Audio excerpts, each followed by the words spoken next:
I'm a man who believed that I died 20 years ago, and I live like a man who is dead already. I have no fear whatsoever of anybody or anything.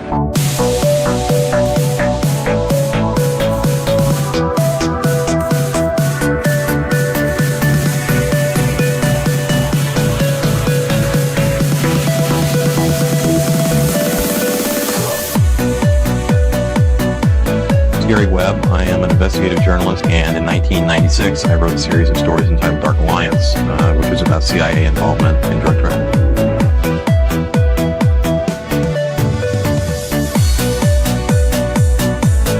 I knew a man who once said death smiles at us all. All a man can do is smile back. We're both in Skull and Bones, the secret society. It's so secret we can't talk about it. What does that mean for America? The conspiracy theorists are going to go on. I'm sure they are. I don't know. I haven't seen the rest. Number 322. I have duty to report this afternoon that my friend and colleague, Tim Russert, collapsed and died early this afternoon. I may die in this cell tonight or in the arena tomorrow. I am a slave. What possible difference can I make?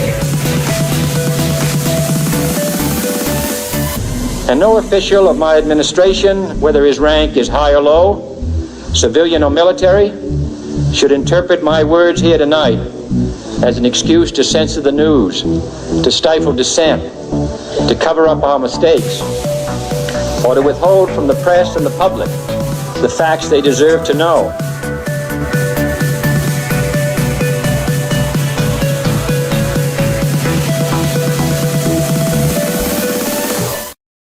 What the fuck is up? Welcome to another Already Dead. Get the fuck out of here, Jules. Just kidding. He's still there. Voice of God with us. What's Jules, up? what is up? What And up, other Uncle Already Boy? Dead commences. I'm here with Austin Wade Picard, our perennial forever co-host, along with me being a co-host. There's no main co-host. We're equals here. We're all equals here. This is an egalitarian podcast.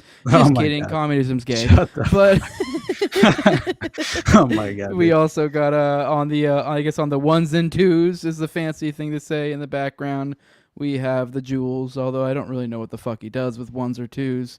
But he's back there. He's hanging out. If we find something worthwhile bringing up, he's also our mediator to talk to the chat in the background. I have to be a lot nicer, especially given my recent gripes about my other podcast to Jules. Oh my god. I can't at all be a hypocrite now treating my employees that I don't pay like shit. Oh my god.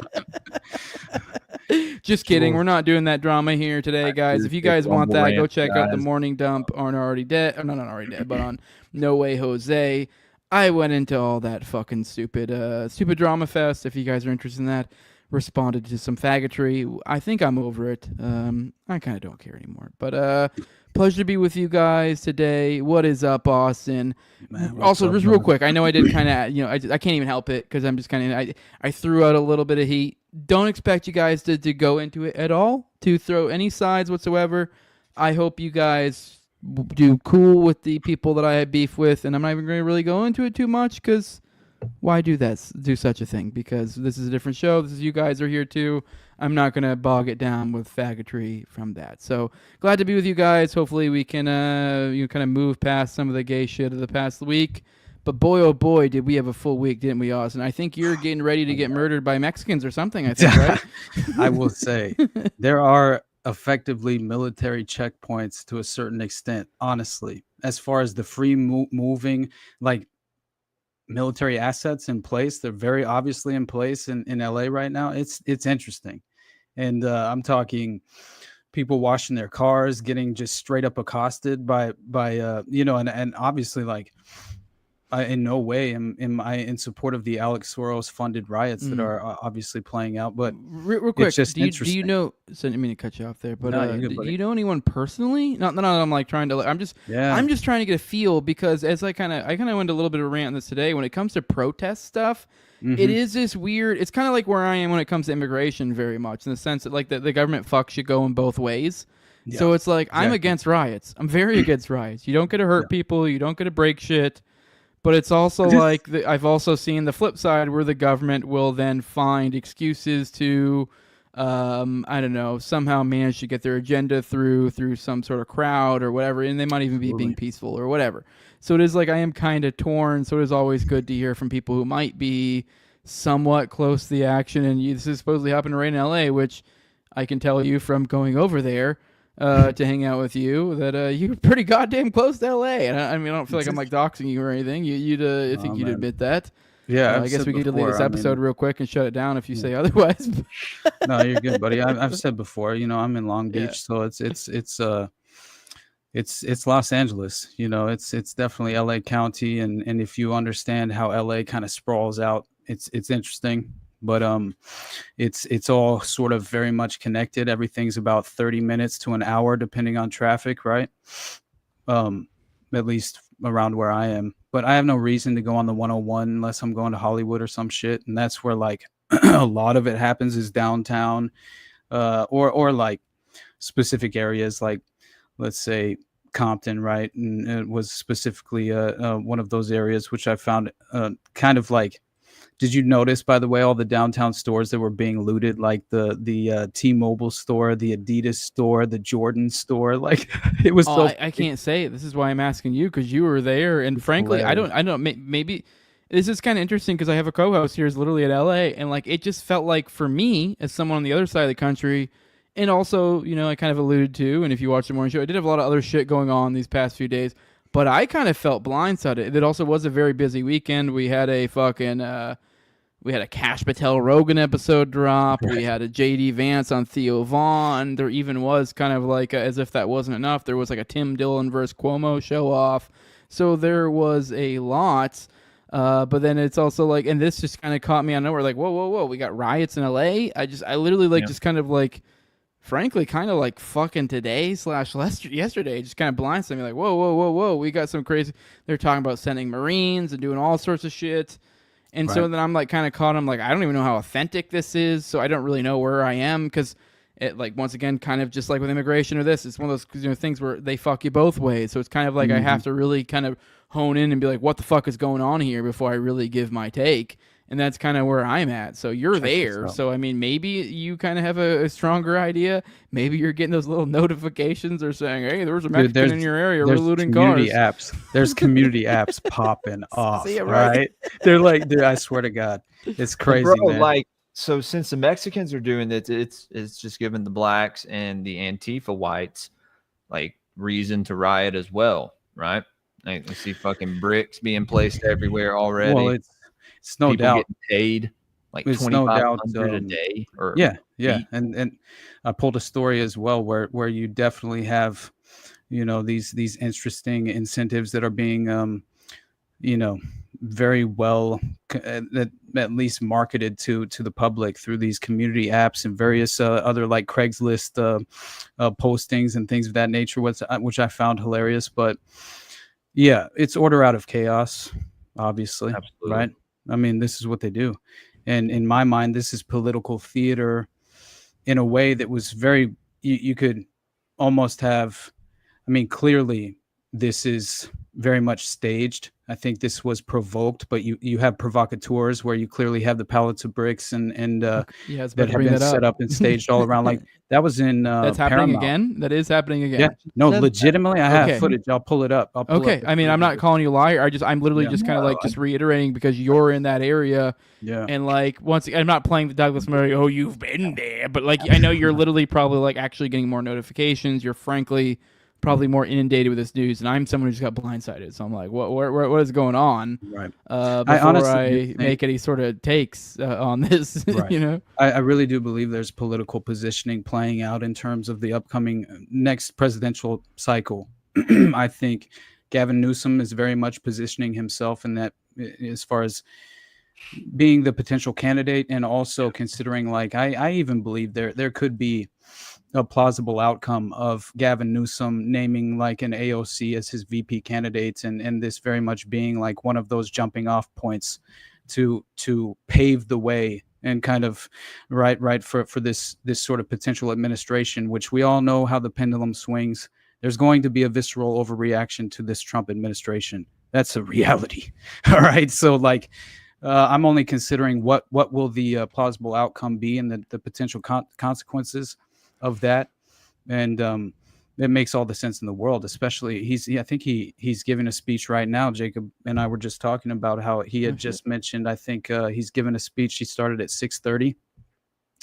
And yeah, he already has been calling Trump 6:30 your time. So that's yeah. So that would be what, 20 minutes ago? Yeah. 20 like minutes 11:30. Yeah, which I found interesting because I just pulled up. Obviously, there's a Politico article, right, that discusses this from yesterday. Discusses Gavin Newsom calling Trump unhinged, speaking like an authoritarian in terms of the National Guard deployment, right, to LA. And then obviously, as I just pulled up here, you have the 700 Marines deployed, which this is all precedent-setting operations in many ways, right? Because clearly it's like, I don't know, what is it, posse comitatus or whatever the hell it is that's legitimately you're just like deploying the military domestically. Yeah. This is definitely as far as just I think maybe I might be wrong, but I think as of right now, I think that the stance is just the Guard. And I think with the Guard, it technically doesn't break posse comitatus or some shit, because it's like that's what the Guard's supposed to be for. But it's such a stupid fucking gray line, because it's like the Guard basically is just the federal fucking military. Although there has been like the Defend the Guard movement that's trying to make that not be the case, and it be this, because it's like this weird quasi militia thing, sort of, is what the intention of the Guard. But then it just kind of got subsumed by the federal government, and like, well, we're just going to use you for our empire building in the Middle East. And it just kind of became this other thing, and then there's still this I don't know, it's kind of torn between what the fuck it is.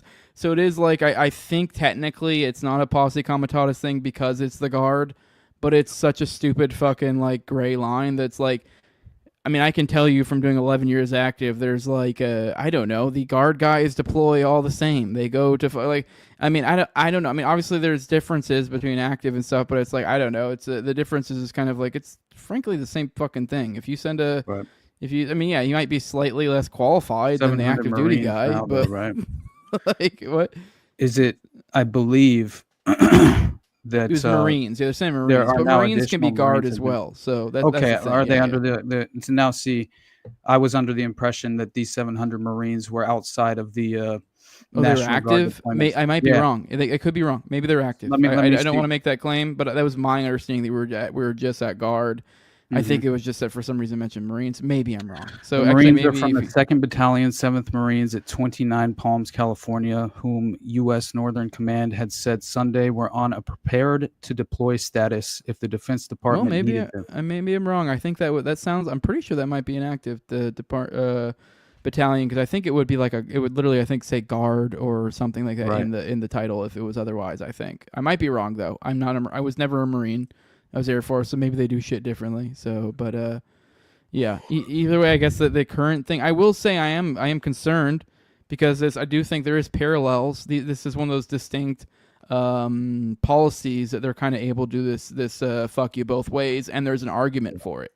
So it's kind of this like, you can make a good argument for why riots should be put down, and I agree with that argument. But it's also like you kind of find you can get sketchy with it, you know. So, absolutely. Yeah, I do think it's interesting though, because this is in Paramount, right? There was look at this. This is crazy because it's not just like isolated brick pallets. Like, watch this. Okay. It's interesting to me because it does fit the profile as far as just the playbook and pattern recognition in my mind. Look at that. Are there other video? Okay, so there's what up, dog? Okay. You know what I mean? That and it's not just like some random location in LA. Yeah, that's what I was like, because I saw a building that looked kind of like some sort of warehouse building. So I'm like, what is that? Is that some sort of like, I'm trying to be fair, maybe that's some sort of place where you would drop a pallet of these, because that's cinder blocks. True. So it seems like more like building materials, but I don't fucking know. I mean, it is weird because it's like also they're right there. So why is there this group of people that are protesting right by this pallet of cinder blocks? Well, I don't know. Right? Very suggestive. This is so fucking funny. Did you see this video of Maxine Waters? This is hilarious. She's basically saying that this has been peaceful. Oh, mostly peaceful? We're doing that again? Yeah. And even those who were out of step with what we are advocating, peaceful protest, did not create any violence. Nobody was shot. Oh, Nobody shit. was killed. Okay. Well, that answers my question. Like I said, I have no follow it. Okay, this is right here. Okay, that fucking video fucks, dude. I'll give you that. This guy right here. That dude's I cool as found out fuck. some shit. There's like we're talking. There is a face of this obvious as far as just the LA riots 2025. The face of the LA riots is this individual by the name of what is his name? Alvarado, something like that. Let me pull his name up real quick. I mean, I'll be real. This fucks. Like this does fuck. I don't know what's going on here, but this fucks. This is like very well produced. Okay. Yeah, I'll give you that. This is fucking cool. It kind of makes me want to riot. I'm like, rioting's bad, but that's fucking cool, dude. It does look like they're shooting a movie or something. I'm telling you right now, buddy. We have staged areas of Los Angeles. I'm not saying that legitimate violence isn't occurring. But boy, do they make it cool. Yeah, dude, they make it look cool. I missed the point. Don't miss the point, you all.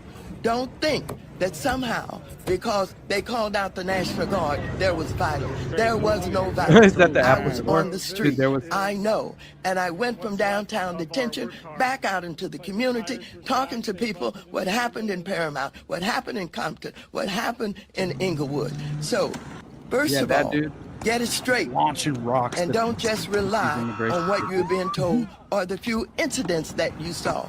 And even those who were out of step with what we. So there were these. Yeah, it was pretty crazy. There's a lot of footage that's coming out that, you know, I honestly, it looks like they were on a stand down. 100% looks like they were told stand down. Don't actually pursue this. You know, consider the numbers. I don't know exactly what it was, but when you see like this is just the T-Mobile building, you can see another example of this. Yeah, these cocksuckers will monopolize your security and then fuck it all up, and then just like they just fuck it up both ways, and then we need more shit. Hey, and then fuck it up Jacob just told me that they released a bomb squad in downtown Chicago because there's I saw that. I mean, I guess we'll kind of maybe see if Looks like a store is being looted. This could be looks like a sneaker I store. could take a piss. You guys be got the this for a first second. time. This looks very familiar. Cool. Yeah, we were over this. So 2 years ago this is the Air Jordan store, dude, downtown, which is just so funny to me that the same store that was looted. Obviously, you're having you had a weed dispensary. This is a funny post. You had a weed dispensary, Apple store, and then finally they ended up at the CVS, which is it's just crazy to me that wild, dude. when you are actually watching what's playing out here. Oh yeah, this is interesting as well because you had the California sheriff come out. He's talking about essentially how Gavin Newsom, right, was basically hindering the authorities on the ground, which makes a lot of sense. But he himself revealed bricks are being left out for rioters, which I found crazy. Yeah. So hold on. Let's see. Absolutely appalled that we are at this point in society where people come out and think that this is okay. And then it makes it 100 times worse when you have politicians that are encouraging it, that are not calling it what it is, which is criminal activity.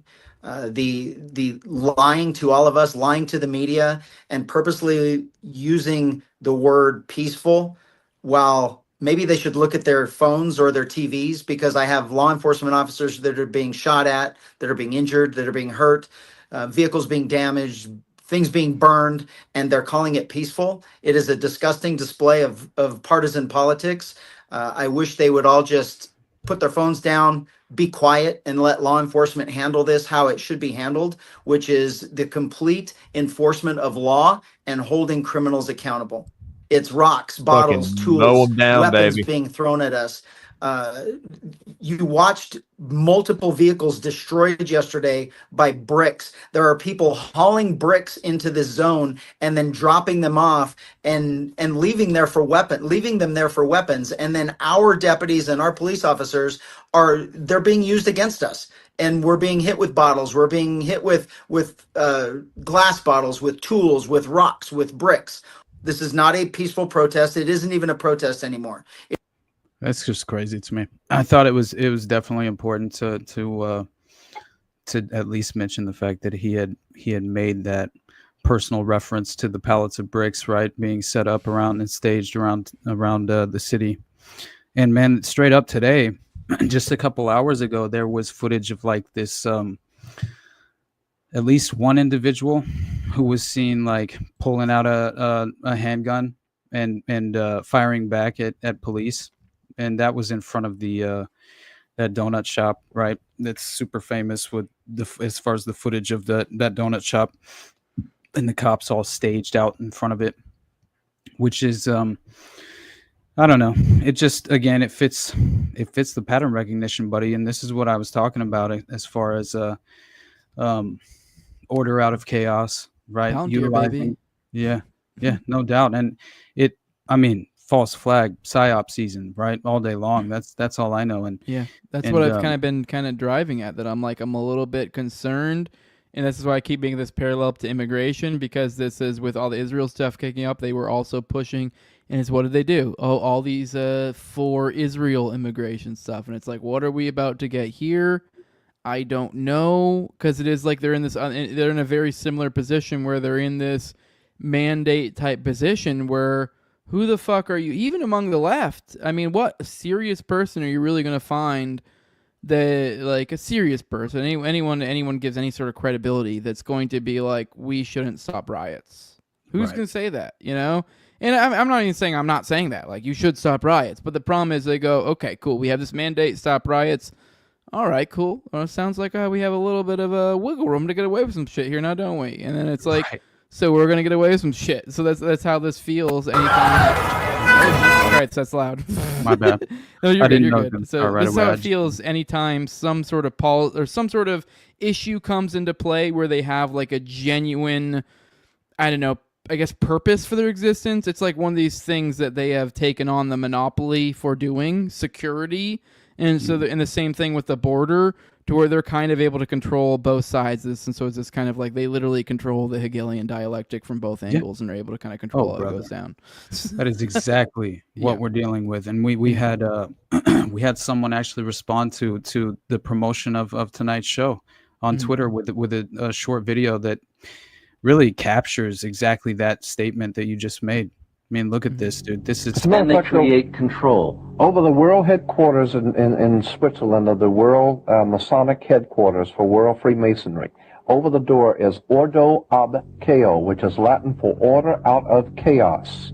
And all Freemasons know that term, Ordo ab Chao. Order out of chaos. The concept is to create chaos, to create the problems. Then while the people are frightened to death of all the crime, and everything that seems to be out of control, a riotous situation, the government then moves in with justification. In order to put down this terrible chaos, they must have full power of the military, full obedience of the people to give the government full power to do whatever they want. That's why we're having all over the world wars, riots, bloodshed, famines, all kinds of things happening around the world. It's being manipulated. It's being orchestrated. Not just for Los Angeles. Conflict control. Conflict control. There's been more wars since the creation of the United Nations.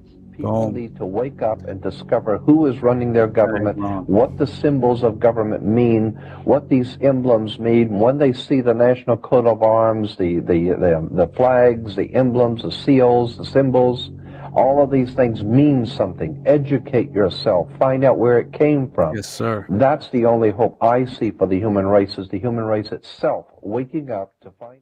That's pretty legit. Real quick, Jules, do you know who this is or something? You sound like you Jordan Maxwell. Yeah. Okay, cool. It's amazing. I've never heard of the guy. I don't know. He was a student of Manly P. Hall. He was like, he's like a red pill daddy. Yep, exactly. Yeah, he's a brilliant mind. Yeah, and, brilliant. I've learned a lot from that guy over the years. But me too. But I will say, there is nothing more accurate as far as that statement. You know what I mean? And it is up to us. Like, we have to recognize the patterns.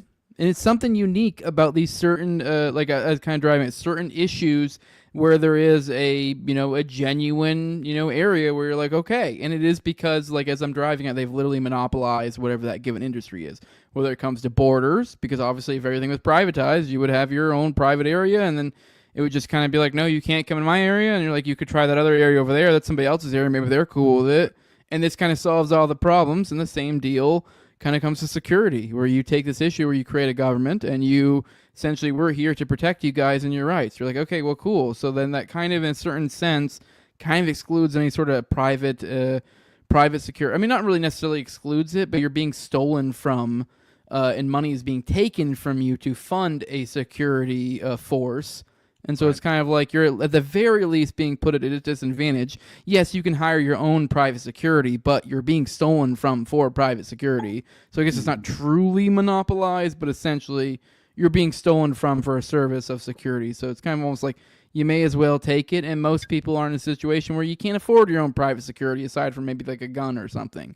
So when you see a situation where in the public land where violence is occurring, it is kind of like, well, okay, this seems like this would be 100% your area. And they go, yeah, it is. And then they go do abhorrent things and find ways to manipulate this to get their agenda in place.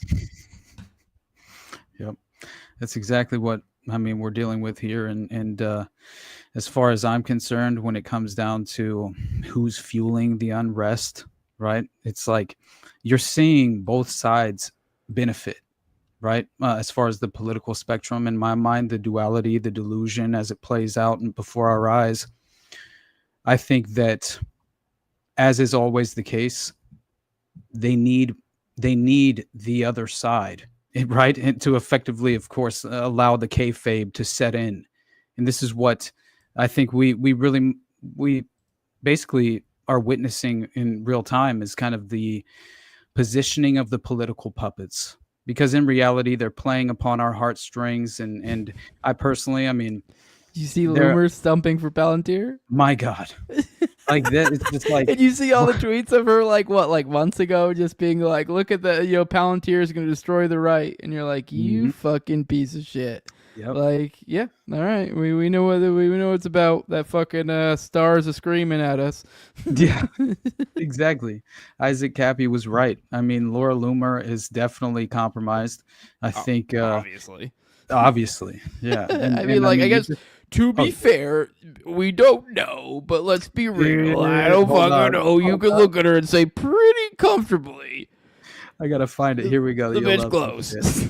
You'll love this shit.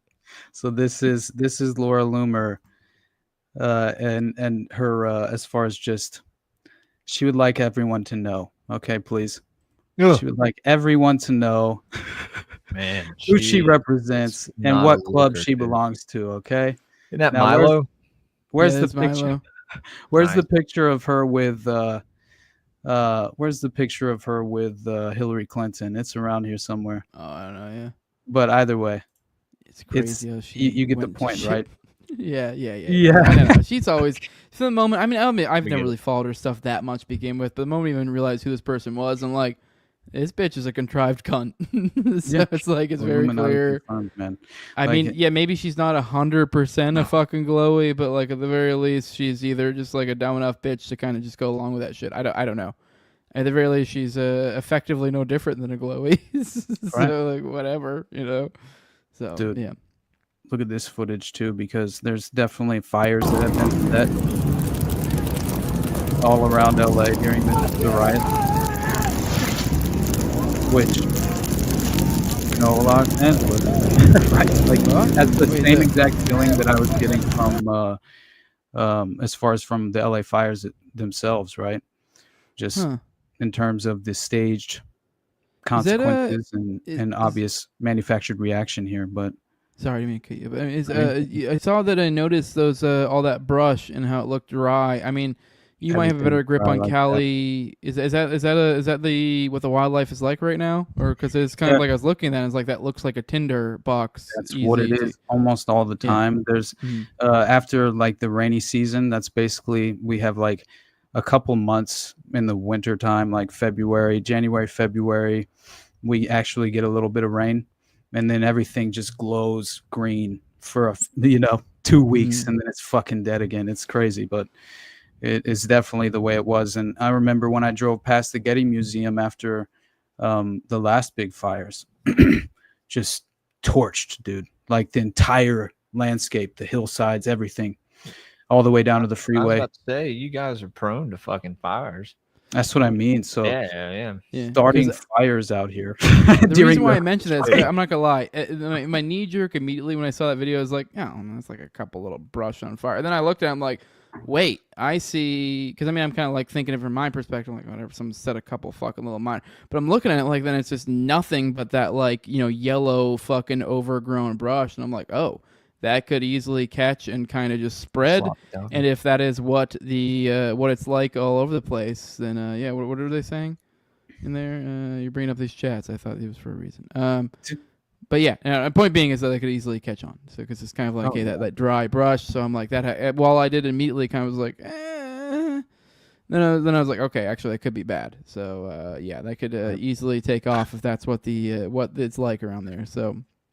Mostly fireless arson. Yeah, that's a banger. Yeah. Okay. Well. All right. I think it's fair to say, they're legit. Are riots going on? Even then, I don't know. Oh yeah, absolutely. Yeah. And it's crazier than that because you have these advocates for these immigration riots that are very much obviously they're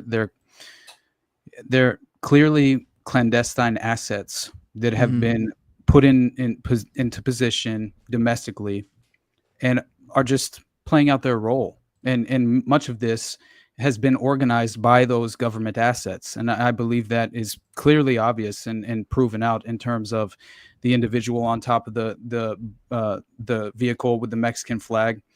Because it's crazy. You look into who this individual was. Like, he has been doing this since the early 2000s. There are actual articles of individuals who are directly involved, who organized at least some of the on-the-ground organized protests that then, of course, led into violent riots.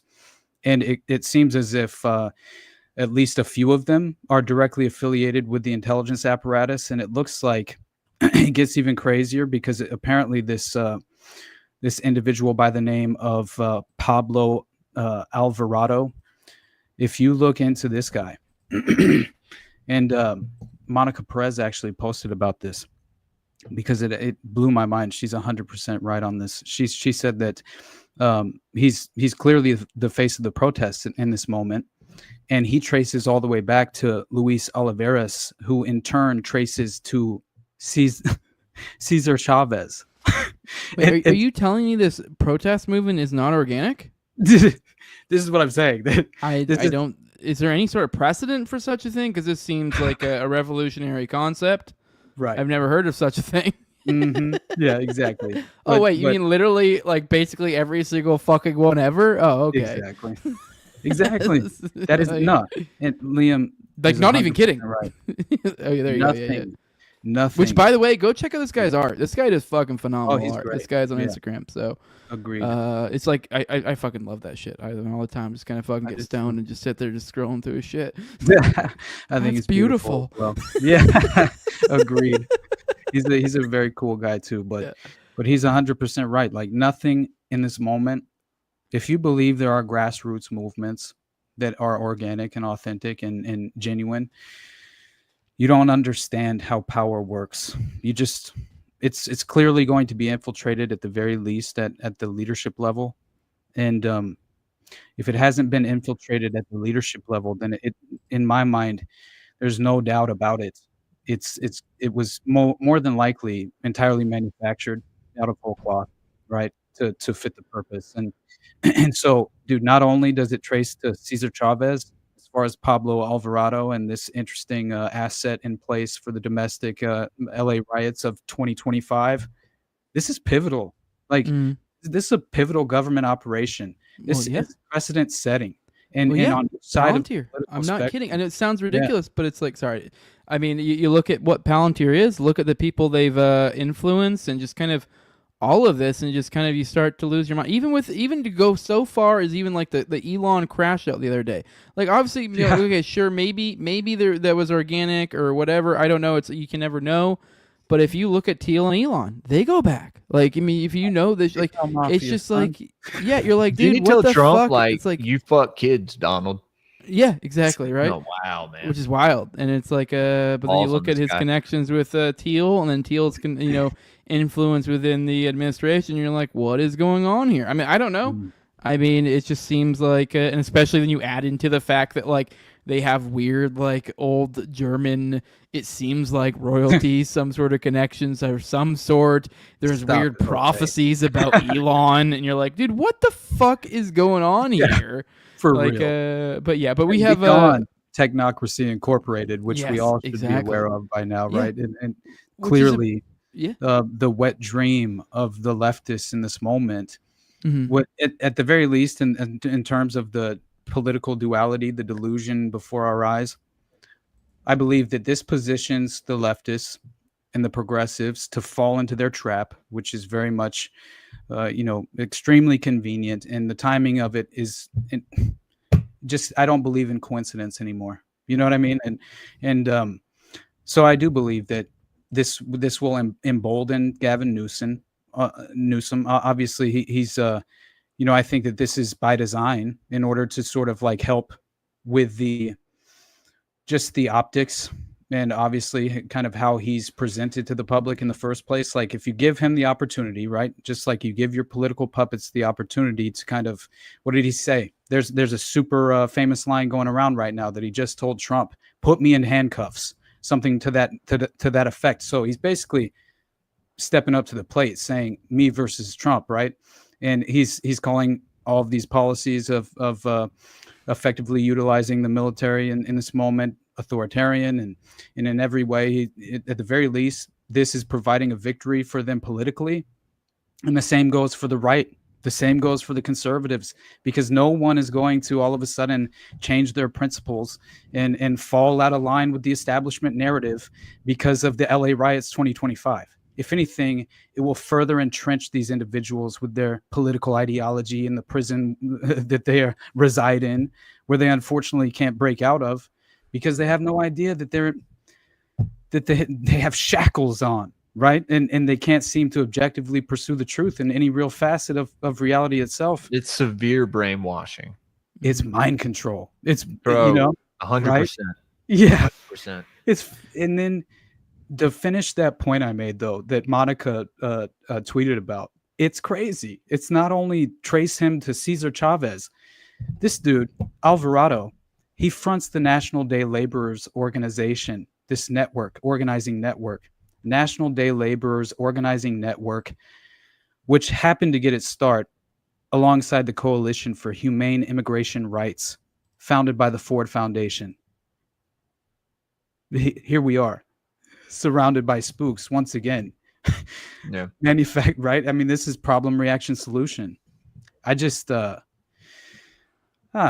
we got to stop falling into the traps. Ideology is it's such a tool utilized to exploit leverage against us, and it's so stupid too. Like, I mean, have you not? I mean, as I always bring up over and over again, like as I mean with immigration with Israel, but like even with Palantir, I've already seen the signaling for a while before we even got to this point, where so many rightoids, the conservative retards, so just kind of everything in the bag.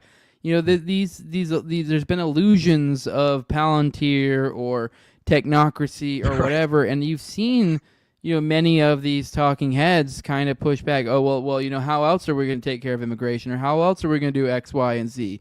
And a lot of times being things that there might be some sort of credible reason for whatever issue it is. But it's like, okay, cool. They find the credible reason, and then they take a mountain and or take a molehill and make a mountain out of it. So it's like, I mean, I don't know. It is concerning, and I think people should be concerned. And I mean, this is even more reason for concerning. Here's a video of JD Vance here that I figured we'd play. I'm not sure if this is the one where he kind of goes into. Huh? I just thought it's hard to ignore the checkered floor. All the. Yeah. Why do you lean into this shit, Theo? Come on, man. Yeah. Like I already. I watched this, or at least some of it. I think I watched like half of it. and that was that Kid Rock's thing. So I don't know. Maybe it was intentional. I struggle. I don't know. Maybe I'm giving Theo. Maybe he's just this crazy. It's like maybe Theo is like the. I know when he gets into so much, dude. When you get into Theo and like whether he's controlled op, that's like it reminds me of like the theory in Star Wars where like Jar Jar Binks is a Sith. Like, he's like have you ever heard that theory? That's like the same theory to me that like when parapolitics heads get into like, okay, well, let's talk about Theo Von's father, and then look at these check marks on the Kid Rock's floor. And you're like, okay, maybe, but it's like, it is kind of like, are we saying that Jar Jar Binks is a Sith Lord behind it all? Like, maybe it's almost like so retarded, it's kind of fucking genius. So it's like, I don't know, he is kind of the perfect cover. For like, sure, but what's crazy is just like, you cannot, you can't even program that style of humor. You know what I mean? That style of comedy. Like, he's so unique. He's so special and unique. That's why it's literally like if Jar Jar Binks is a Sith. You're like, how the fuck? Like, this is like such another level of absurdity. Where like it's almost like you're literally utilizing the Force or some shit. For like such another level of like. Because the idea with like if Jar Jar was such a klutz and so crazy, but he's literally just utilizing the Force, like that's almost the same thing you're saying with Theo Von. Like, he's such a goofball, but it's this weird like drunken monkey kung fu style kind of like goofball. Like, he's just like, oh no, he's in perfect control. He's just being but like, no, come on, let's be real. Right. Like, I don't know, maybe he really is some Masonic controlled with generational wealth or whatever. But I don't fucking know.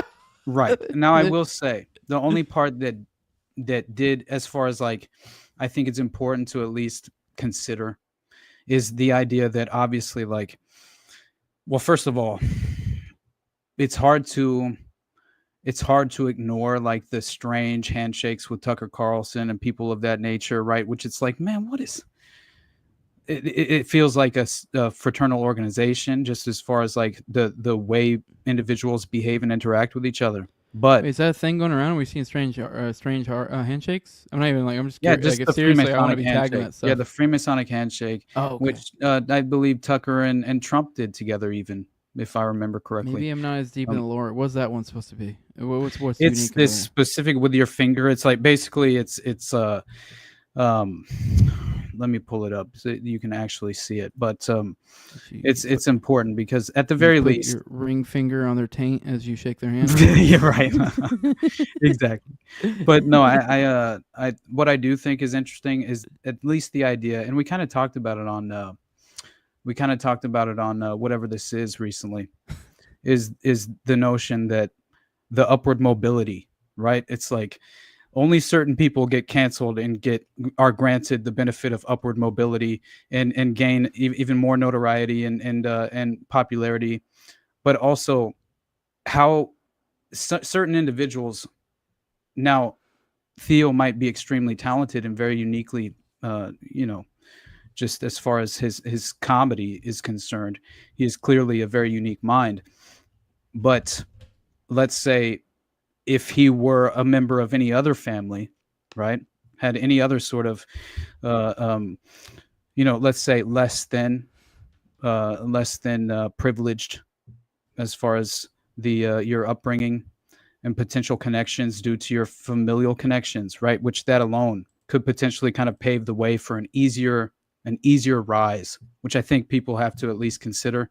And that was kind of what Sam mentioned the other day, was just the fact that, like, basically, I think it was even in this context, but I can't remember now. But yeah, we were discussing Theo and essentially just, if it were true, it makes sense how certain individuals are kind of put into these positions, and it's a little bit of a more convenience and opens doors. So you're sorry, yeah, you're something you can tap into. So it's like not even saying that he's necessarily. And I think this is kind of what you're saying. He's not even saying that Theo is necessarily even aware or anything, that he's just there. And it's like, even if it's just this generational component that like people are like, this is something that we have some degree of leverage or some possibility to tap into. He may not be aware of it all. It may not even be successful. It just is a matter of the degrees of control. And it's just this system of that, like, it's just kind of like, because of family that opened the door, but also because of family, you may be more likely to have leverage to be used against you. Maybe not, because it's like, I don't think it's a perfectly controlled system. So Theo Von could have had those doors open for him while not really having any sort of reasonably good leverage on him. Because just like, whatever, he had some weird fucking generational wealth dude who nutted in some, waitress or some shit. Right. I mean, what the fuck are you going to do with that? And then hey, open doors for him. That's cool. Family. Yeah, exactly. He's old as shit too, right? Yeah. Like, wasn't his dad like off in South America for a certain amount of time? Some weird shit like that. Yeah, crazy shit. But it just, I 100% agree that it doesn't necessarily. Now, I do believe that there's something to it, but I mean, as far as like being a compromised asset who is, the timing of him kind of warming to the sympathy and in terms of the Gaza genocide, right? Like, just all of it. It's very interesting. It's at the very least, and you have to consider as well, like you have a platform of that size and magnitude. Who knows as far as the individuals and what they're willing to put at risk, right? As far as just having a position, a political position on any given subject. I mean, you're running a risk unless you've been entirely just an entirely open book from day one, and you clearly have nothing to hide, right? Then yeah, but I mean, even then, it's like most people don't overshare their opinions. They try and kind of, at the very least, have some sort of control of the presentation in a sort of way where it's not just entirely improvised like I am in this very moment. Right. But I'm just saying, like, you would like to have a better conceptual understanding of the ideas you would like to present before you go in. And I think most people who have, let's say, a very lucrative platform that is extremely prominent in this sort of alternative media landscape, then yeah, you're going to have a lot less of those individuals willing to kind of have a position unless they already are entirely benefiting from one side or the other. That's typical in my mind, right? Yeah. I don't know. At least like you it's the age-old Michael Jordan statement, right? Like, what are you talking about? Republicans buy sneakers too. Like, why would I take a position? No. Yeah. It's sort of the same thing that Patrick Mahomes is doing right now. Like, I would rather not. And I think that that's probably a good idea if you're talking about being an influential celebrity of some kind. But yeah. Who knows? All right, let's play this video real quick. I kind of want to play this with you guys. I know there was a couple interesting ones. I think this is the one where he just kind of goes into like, oh, do I own teal or owe teal anything? I know there's another clip that I was kind of looking for that kind of goes into like what Palantir even is. He kind of goes into, oh, it's just kind of connecting other databases that already exist and kind of creating a unified thing, which I'm like, okay, maybe there's some fair argument to be had. It still sketches me the fuck out. But let's play this clip. Dude. Yeah. So it costs a lot of money to run for office, and you got to go and raise money. Yeah. But I think that if your attitude is, I owe something, these people gave me money, then you're going to end up being corrupted. And you've got to kind of take the attitude of, they're supporting me because they agree with me. And obviously, like, you have conversations with them. Like you mentioned Peter Thiel. I see a lot of crazy stuff on the internet about Peter Thiel. Like his fucking boyfriend, boy toy, fucking fell out of like the second, third floor window out of a former Bronfman's house who were involved in the Nexium cult. But I digress. He's always been a friend of mine. He's always been one of the smartest people I've ever met. Like, just a very thoughtful dude. But he's literally never asked me once for anything. But I decided to be a Catholic on his account, and like I've decided to kind of just like my whole life just kind of followed this path and my entire political career. But so he just believed in you? He believed in me. He agreed with me on a lot of issues. I mean, he definitely has like said, hey, I don't agree with you on this, but he's never said, I don't agree with you on this, therefore you should vote differently or act differently. Yeah, I've been saying for the past week, it just kind of clicked with me. This dude's white Obama. That's what he is. I mean, I'll give it to him. If I believed his shtick, he's fucking great. And honestly, he's lovable.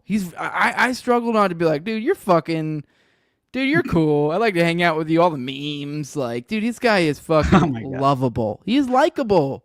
And like all the leaks that we get about he's like the hero of the group. Although we say he's a hero group, it's like, yeah, okay, but what was the mortal courage you said here that like, maybe Europe should do our murdering.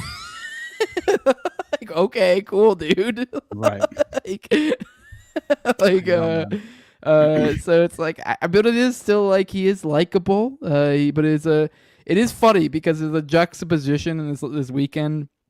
There were two main things that happened: him on Theo Vaughn, and then Kash Patel on fucking Rogan. And these were two diametric opposites. Both, I think, are scum, controlled, fucking.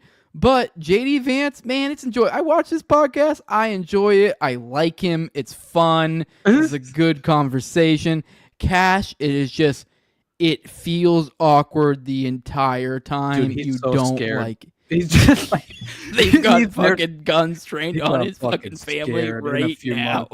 Not even family. He doesn't even have family. He has a girlfriend who fucking works for Prager, a fucking Hasbro organization. It's so funny. Like, talk about the emperor wears no clothes. Like, we are in a moment, right? That's sort of, I don't know.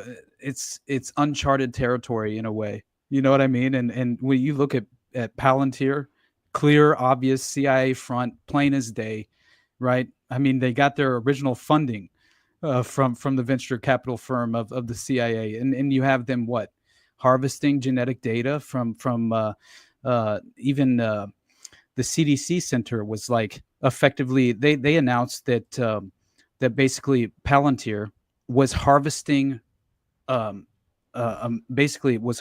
American data on genetics through the septic systems, right?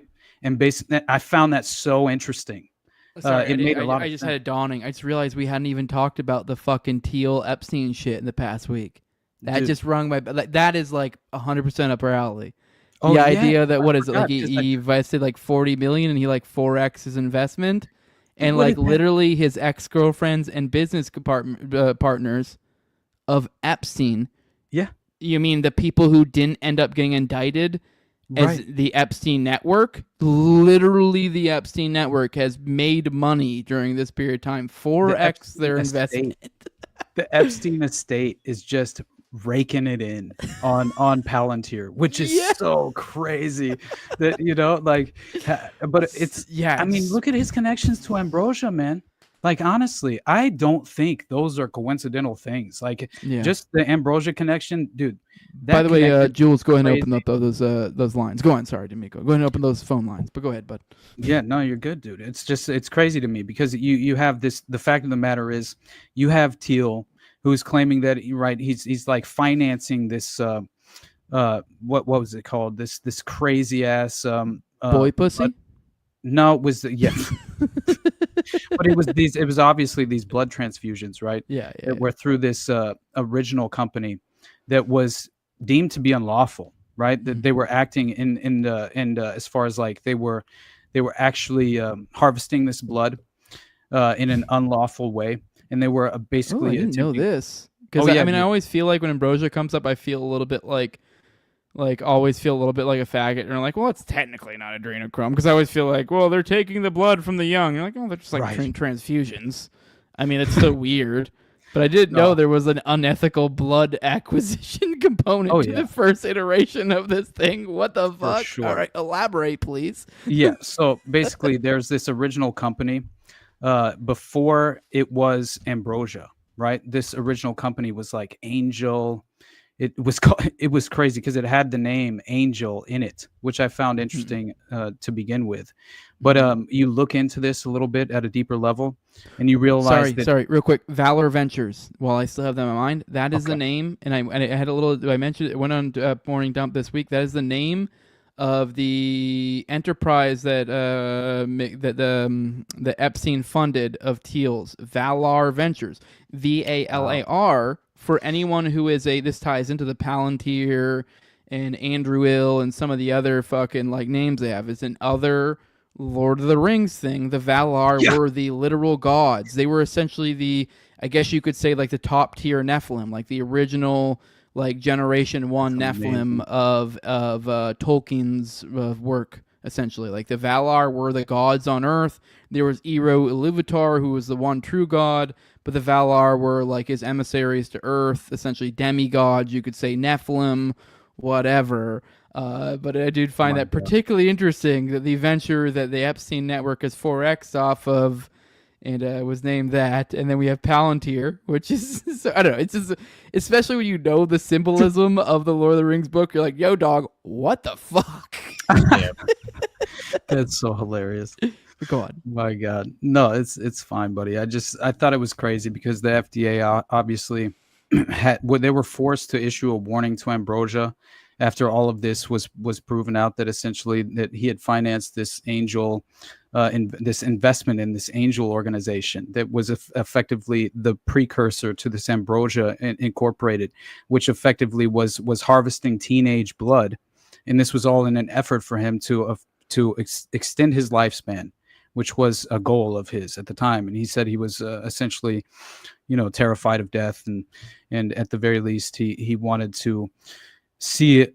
He believed that there were legitimate, right, like scientific, at which we clearly at this point we're very aware of the fact that these blood transfusions for older individuals who are given younger blood, it's typical that this is very much the exact science of what adrenochrome effectively really is, except adrenochrome, obviously there's the aspect of the adrenaline, right? Which I think that this is different in the harvesting of the younger blood, because clearly in terms of an actual sadistic network that's attempting to harvest, or just say a criminal enterprise, then you would have a more potent, clearly a more potent chemical substance that would be psychoactive if you had the adrenaline gland pumping in that moment, right? As far as the moment that the blood was harvested, because then you have this stream of adrenaline pumping through the blood. And so that is when they effectively will. And of course, the adrenaline gland itself is harvested at times when you consider like actual ritual murders and what they utilize in terms of the enterprise. Like that's why so many of the Atlanta child murders, the children, their bodies weren't even recovered, or they were so, let's say, just what's the term, that they were either burned, extensively burned, right, to the extent to where they could barely even be identified, to where you have actual local cops who are, there's a story of local PD flipping a coin to decide which of the victims the body would belong to. It's just like mind-blowing stuff.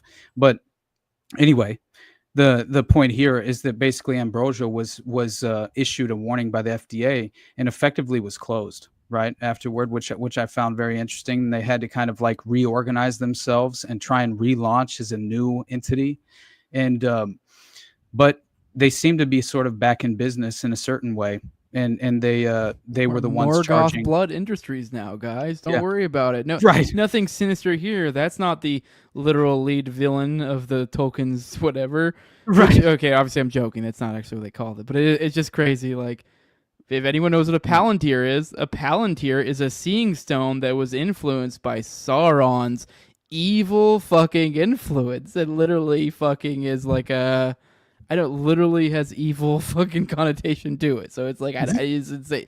It is insane. And I guess the Valar is a little bit less clear, but I feel like that's implying kind of like, hey, we are gods kind of deal. Like it's like what it's implying. We got some people that want to come up. Yeah, bring those fuckers on, Julius. That's what you got, baby boy. Ass Cream is going to come on first. Then we're going to bring your mom on and anyone else who wants to come on. So, yeah. Ass Cream. What's going on, man? Hey, what's up, gentlemen? Can you guys hear me? Yeah, it's fine. What's up, dude? Yeah. Also, first I want to say is thank you for taking the time to answer my question. Been a fan for a long time and just recently joined the Patreon. Oh, yeah. As a person who lived in Los Angeles for over 30 years, specifically in the Beverly Hills, West Hollywood adjacent area, before I moved to Florida during the COVID area. Hell yeah. Leading up to the BLM riots and COVID, I saw, the writing on the tea leaves, what was happening. I warned my family specific about the BLM riots, and they're like, listen, it's not going to be like the 92 riots. You're overreacting. They did apologize since then because, they saw what happened and they were affected, based off of extra traffic from, rioters and vandalism, et cetera, et cetera. I recently warned my family that are still there in Los Angeles that the Saturday's No Kings protest is happening, and they're basically just sweeping it under the rug. And where I look to where they live, there's a lot of protests around them, and they're like, it's not going to be as bad as BLM. That was like a once in a couple of decade kind of thing. So, what do you think you would do to advise your liberal family to wake the fuck up and just take a little extra caution and precaution for while being there? That's all you, Austin. I have nothing to contribute to that question. Hey, buddy.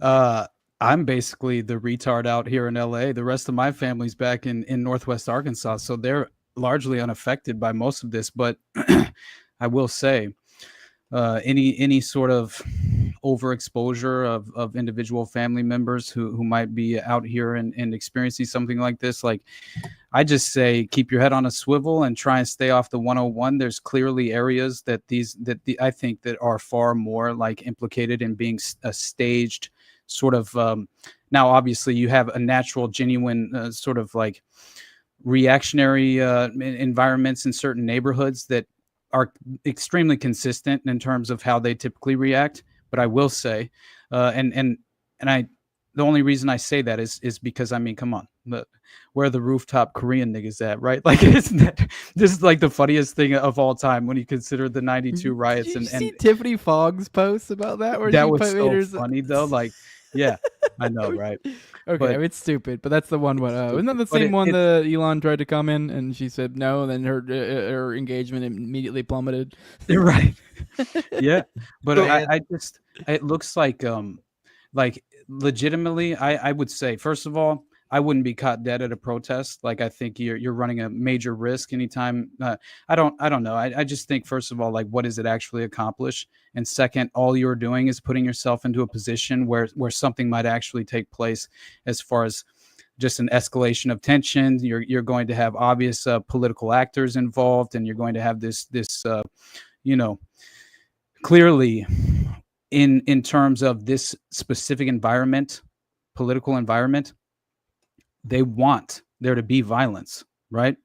And as far as just, you're going to have both sides of the political aisle being perfectly represented. But I think that's why the police were effectively told to stand down. One, they didn't have the personnel to actually stand up to some of these mobs because they're actually extremely large in certain areas. And then also, it seems as if they wanted this to occur in terms of the reaction. They wanted a military presence.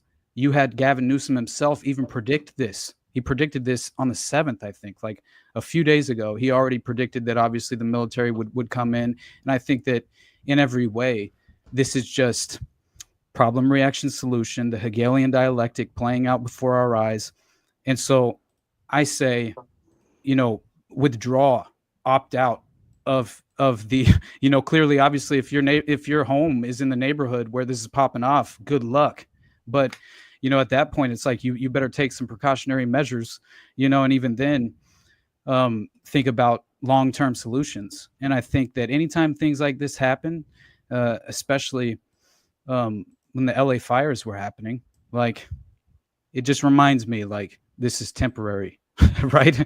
And if I don't get out of here sooner rather than later, I'm running a risk, just in general, in terms of my lifestyle, and sort of, I definitely think you're out of your mind if you attempt to have children here, right? And that is in no way a goal of mine. So, that's another thing you have to consider. But yeah, I don't know what advice to give anyone who's a leftist, and because I will say that unfortunately, like, I am seeing, and there are far more illegals than I think people realize, honestly. Like, it just, there are many, right? Yeah, You come Los in contact Angeles is with them Mexico, every day. man. Exactly. I mean, it really, basically, but that's why, like, I just see people on a daily basis who are directly affected, whether it's their grandparents, whether it's, there's definitely some skin in the game. And this is definitely causing a visceral reaction. I will say that, and there will be political consequences, and it's unfortunate. It's just unfortunate because again, it's just, this is dystopian. It is a fast track to totalitarian technocratic state, and why else call for Palantir to come in and over police the immigration crisis that was entirely manufactured? The intelligence apparatus is working hand in hand with the border agents. They've been smuggling methamphetamine. They've been smuggling fentanyl, Chinese fentanyl over the border using the cartels for how long? So it's like, I am under no just delusion and misconception that I won't say there aren't individual actors at the lowest levels of the state that mean well, might just be unfortunately just ideologically captured or maybe just intellectually ignorant in certain ways, but there are just genuine actors involved who do have the best interest at heart. They just are kind of, I think they're being entirely just misdirected, right? And that is by design. It is the ideological subversion playing out in real time. And so it's just unfortunate, man. Because I see the polar opposites. They're both falling into the traps, reacting as they are intended to. And we sit here on the outside looking in, seeing all these ridiculous examples that clearly are far more than coincidence. And if you can't acknowledge and just identify a staged false flag psychological operation, that doesn't mean that each individual actor who's being exploited and at an individual level based on their political ideology is involved coherently. I think they're very much just kind of compromised. Hey, Ass Cream, there's someone named Nicholas Lee who's watching. He had left a comment. He says, tell your leftist family to watch the Real Timeline documentary by Miriam Hennon. Or yes, gentlemen, I've tried many times, showing proof in the pudding, giving them evidence, but then the thing is, they're like, oh, you're a conspiracy theorist, even though at the time I'm being right. When it comes back to the whole Rooftop Korean situation, the tipping point for me to move to Florida during the beginning, besides the COVID vaccine, which was mandated by my company, and then the moment I moved to Florida, that was kicked out, was because Rooftop Koreans no longer work. Because there's been a lot of laws that have been passed in California to where now, even if you're shooting someone in self-defense at home, what's it called? You're still going to get arrested. You're still going to go to jail and stuff like that. And when I was living, like I said, in the West Hollywood area, I put on my bulletproof vest. I had my AK and all that other stuff, and I went to the roof, and the neighbors called the police on me. And when the police came over, they gave me a warning, and they said, "Listen, you're inciting extra, the rioters and stuff like that." And I'm like, "What are you talking about?" I'm like, "Me standing on the roof. This is the only building on our street, that hasn't been defeated and stuff like that." But yet, you're a provocateur. I was told to go back. So wow, crazy. It's just batshit fucking crazy. Again, I love my family. I feel bad for them. They don't realize this, but it's a severe shame that yes, sir. it's how Yuri Bezmenov says. Once people are subverted, black, you can't convince that black is white or white is black, and just it's very. So you important. could take their fat ass to the concentration camp in Soviet Russia, right, and show them, right, and they still. What did he say? He said we could take them. He said we could take them to, just a U.S. citizen, to the concentration camp in the Soviet Union and put a boot up his ass and show him what actually is taking place. And they still would not actually change their ways because they're so ideologically subverted and captured that it's impossible for them to see what is playing out before their eyes. And when you're insulated from reality to that extent, what hope is there for you as an individual? You have to make that. It's a tragic scenario, man. And I do agree with you. I think this is the militarized police state playing out as well, right? What you just mentioned, there is no world today that we live in where the rooftop Koreans can exist and actually take their individual sovereignty, right, for themselves and defend their rights and their families and their business. That couldn't actually play out today. They've made certain of that because we are headed in this dystopian direction unabated, right? It's like, and I think that this is why I love this show so much, man. Schizo Bros, right? Like, it's just, we have the ability to, at the very least, we can kind of just dip our toes into these various aspects of these false narratives, right? And mischaracteristics and misconceptions entirely manufactured by the state or by these individual entities that are clearly entirely subverted and compromised by secret fraternal organizations, let's say, or even so it's just at a certain level. I think the Constitution is just really been entirely just compromised and overruled, and even that is like a foundational document. It's just been entirely kind of leveraged and exploited to their own benefit in terms of the state and kind of how they interpret things, right? As far as just the documentation, interpretation of the documents, and how the laws are kind of obviously clearly they are implemented in this very much authoritarian measures as far as the way they're implemented in real time as well on the sort of on the ground. But I don't know. It's like just the matter of fact is when we can go from the LA riots, right, to Peter Thiel and Epstein and Ambrosia and kind of just discuss these various aspects of ritualistic snuff as films being utilized in an established enterprise, and it all kind of just provides another window into a different layer of this clandestine reality that is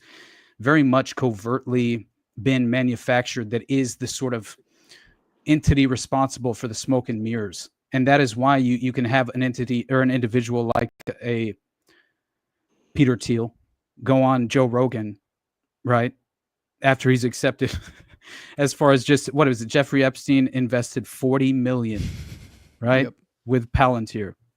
160 million payoff. And so far. Wow. And he goes on to Rogan and says that Thiel, as far as he says that Epstein had nothing to do with Israel, right? Which was just like the funniest thing to ever watch play out. Like, not a biased statement at all. Yeah, which clearly he said personally. Like, what did he say? He said he defers to Israel, right, at all times. Isn't that? Well, I would just say, well, in this situation, Right. we would, I'd take my international partners, But even that- like Israel, and I'd basically defer what to he their does. judgment While he's sweating his ass off. in this moral situation. It's 100% what he did, and he's sweating his ass off the whole time. Did you see Nick Fuentes actually? He posted this. I thought it was hilarious. Oh yeah, About, why was he so protected? It's so short. And then I went I went down all these rabbit holes. Was he working for the ghoul. Israelis or the Mossad or all Look at this his sort of hair. stuff? Whenever I watched this, I stopped it. I was like, does this motherfucker think it's like Dennis and It's Always Sunny? He's like, oh, cool. I'm Superman, right? I'm Clark Kent, right? Like, remember, you look like Clark Kent. And he's like, oh, right on. Like, dude, why does your hair look that black? And I've come to think that was very secondary. It was obviously it was just the U.S. If you're working for Israel, you don't get protected. We had Jonathan Pollard. He went to jail for 25 years or whatever. What a ridiculous example. And but unrelated. That's a face Right. of man who's Understood, dark things. But it's But this is one particular operation. It was if it was an intelligence operation, the question we should be asking is what part of the U.S. intelligence right based on system was he reasons. working for? Was he about why Isn't was that he amazing? It's just so yeah, we should be ridiculous. looking at the U.S. because of reasons. It doesn't even give like a supporting reason. Just no, you should be looking at the U.S. It's terrible. Like, It's this awful. guy is just laughable at face value. You could just kind of dismiss this guy, and I have no understanding how people. Well, at the very least, I will say that the amount of press coverage that the Peter Thiel connection is receiving in this moment, hey, that's something, right? Dude, Theo Vaughn fucking straight up asked down his goofy way with like that clip I showed. That was Theo straight up asked it. So it's like, okay, to be fair, okay. I mean, you see the way JD reacted, perfectly fine, but he had to answer the question. So like, and he asked him a few other ones. I mean, I'll probably cover this tomorrow or something like that. There's a clip about him talking about like genocide in Gaza, and so he got him on some stuff. I'm like, hey, you got him on the record saying some shit. I mean, like, don't get me wrong, he handled it well, so props to him. Cash is an entirely different story. I know some of the chat just said, "Oh, Rogan's an intelligence front." Everyone but more, I mean, with Cash Patel, I thought that was a totally bullshit thing. You should have continued to push, like, especially when they were like, "Oh yeah, we're redacting documents, so victims aren't spared." But it's like, okay, fucking put a black screen on it or a sensor on the fucking thing. I want to see, who are all these people. But unfortunately, it's like. I immigrated from a communist country, St. Petersburg, Russia, and it's just like, we left communist Russia after the fall of communism, and I'm seeing like what's happening here, and it's just like, we give too much hope to the government. As much as I love Trump and I want to support him, I think he's dropping the ball on so many fucking things, and he's not here to save us, man. And fuck all this shit. No, he's not here to save us. No, he's it would be nice. doing his thing. I mean, white hats and the black hats, but they both still wear hats. You know what I mean? Well, I will say it was kind of as far as did you see Alan Dershowitz, right? He's calling for Trump to pardon Ghislaine Maxwell. Yeah. She's a victim. That has to be bullshit, though, right? I mean, like, come on. I think it's just for publicity, or like, it's handled for the Democrats to be like, oh, he's gonna, to avoid the Epstein files or some shit like that, Yeah. It would be a real bad, as far as just optics alone, it would be a terrible move as far as the Trump administration. I can't imagine that would happen, but you never know. And I will say the fact that Dershowitz himself attempted to basically he was attempting to push for a pardon before her conviction, I believe, is also something else that he was attempting to do. But what he did say that I found interesting was that he said not only that Trump should pardon Ghislaine, but he also said that she should get a commutation because she was in part a victim of Epstein, which is just like the framework of that narrative is just absolutely ridiculous. I mean, she's procuring children for him. Yeah, it does feel like PR, like Ask Cream just does. said. It does. I mean, in a way, I will say though, like while I say it is just PR, it's like, but had that got thrown out and people were like, oh, okay, like I mean, he also would have been like, he would have completely gone for it. So while it is just floating out and there probably was no chance, it is I would think it's probably at the very least a flaccid attempt at shifting the Overton window in that way. Which it's not going. But there was to, a phone call apparently between Dershowitz and and I didn't know this, but as far as how it played out, he's talking about essentially just he brought up the subject of pardons in a more generic way, and then basically touched on this, and it was discussed as far as there is a Washington Examiner article that talks about. I think it was Ghislaine's brother, and he comes out explaining that essentially, Dershowitz, while he was even during the trial of Ghislaine, he was lobbying Trump at that time as well, as far as just just to potentially receive a pardon before her conviction, and so it makes sense as far as him kind of making another statement in this moment, and I think that what's more interesting. Hold on. Let me pull it up because I found this crazy.